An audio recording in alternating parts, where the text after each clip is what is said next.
Hello friends, स्वागत है आप सबको हमारे यूट्यूब चैनल रंजन से। एक बार आज हम बात करेंगे जो टावर क्रेन जो होती है, जो बहुत ही हैवी टावर क्रेन जो होती है। देखिए 10 टन का, 15 टन का, 18 टन का, 20 टन का, ये सब का क्रेन में एक कॉमन सी चीज़ जो आते हैं जो कि सेकेंडरी ब्रेक। अब जो भी ऑपरेटर जो इतना हैवी क्रेन चलाया होगा उसको पता होगा कि fast break and secondary break क्या होती है। सेकेंडरी ब्रेक जो होती है वो होस्टिंग में होती है और फास्ट ब्रेक जो है वो भी होस्टिंग में होती है। लेकिन आज हम बात करेंगे सेकेंडरी ब्रेक के ऊपर। एक्चुअली सेकेंडरी ब्रेक होता क्या है, वो अगर कभी भी बाई चांस अगर आपका सेकेंडरी ब्रेक काम करना बंद कर दिया तो आपको जो है टावर क्रेन जो है होस्टिंग जो है वो डाउन टाइट नहीं हो पाएगा। तो आपको बहुत ही प्रॉब्लम का सामना करना पड़ेगा। सेकेंडरी ब्रेक अगर लॉक हो गया, अगर वो छूट नहीं रहा है तो आपका आरिया हाफिज नहीं हो पाएगा। तो उसी के बारे में बात करेंगे डिटेल में, कैसे उसको सॉल्व करें, उस प्रॉब्लम को कैसे सॉल्व करें, उसी के बारे में आज हम इस वीडियो में बात करेंगे। तो चलिए शुरू करते हैं।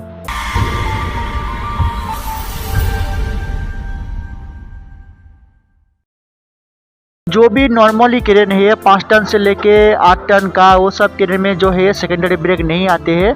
जो कि 10 टन का ऊपर का जो क्रेन है, जो कि हैवी क्रेन है, वो सारे क्रेन में सेकेंडरी ब्रेक आते हैं। तो मैं जो है आज आया हूँ एक 18 टन का क्रेन के ऊपर, और जिस क्रेन का जो कंपनी का नाम है वो है यांगोम क्रेन का नाम है। तो उसका जो है सेकेंडरी ब्रेक जो है वो लॉक हो चुका है और वो आरिया हाफिज जो है होस्टिंग नहीं कर पा रहा है। तो इसमें काफ़ी प्रॉब्लम आ रहा है, आरिया हाफिज नहीं हो रहा है सेकेंडरी ब्रेक, क्योंकि वो लॉक हो चुका है। ब्रेक जो है वो ठीक है, लेकिन सेकेंडरी ब्रेक जो है वो लॉक हो चुका है और लॉक वो छूट नहीं रहा है। तो उस मौसम में क्या करने का, उस लॉक को कैसे ओपन करने का, उसी के बारे में वीडियो में बात करेंगे। तो अगर आप हैवी क्रेन चला रहे हो, अगर आपका सेकेंडरी ब्रेक जो है वो लॉक हो गया, को सिंपली करना क्या है, सेकेंडरी ब्रेक के पास में एक आपको इस तरह का एक डंडी मिलेगा जो कि हैंडल होती है, आपको उसको लेना है और लेने के बाद आपको इसी तरह उसको पुश करना है। उसमें एक हैंडल होती है, हैंडल को लेके आपको इस तरह उसको पंप करना है।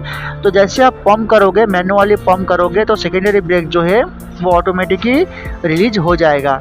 और सेकेंडरी ब्रेक रिलीज हो जाएगा तो फिर आपका जो होस्टिंग है वो डाउन आरिया हाफिज जो भी है आपको ठीक से होने लगेगा। को पहले उसका जो मीटर है वो मीटर को आपको चेक करना होगा कि मीटर में प्रेशर कितना इंडिकेट कर रहा है, ये आपको पहले चेक करना होगा। अगर आपको उसमें प्रेशर कम दिख रहा है तो आपको इस तरह से हैंडल को प्रेस करके आपको प्रेशर दोबारा उसमें आपको क्रिएट करने का है।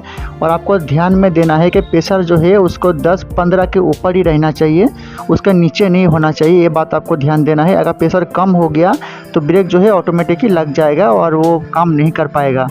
तो आपको जो है हैंडल पुश करके प्रेशर फिर से क्रिएट करना है और क्रिएट करके 10-15 के ऊपर ही आपको प्रेशर रखना है। सेकेंडरी ब्रेक जो है वो बहुत ही पावरफुल ब्रेक होती है। वो हाइड्रोलिक ऑयल के ऊपर काम करता है, उसमें मैग्नेट पावर ब्रेक नहीं होती है, वो हाइड्रोलिक के ऊपर काम करता है, इसके लिए बहुत ही पावरफुल है।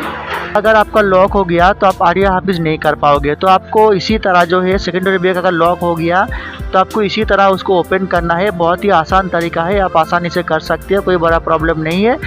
तो यही थी जो सेकेंडरी ब्रेक के ऊपर जानकारी जो मैंने आपको शेयर किया। अगर आपको सेकेंडरी ब्रेक के ऊपर और भी जानकारी चाहिए, वो काम कैसे करता है, उसमें क्या क्या फ्यूचर है, सारे डिटेल अगर आपको चाहिए तो आप कमेंट करिए, मैं दूसरा नेक्स्ट वीडियो में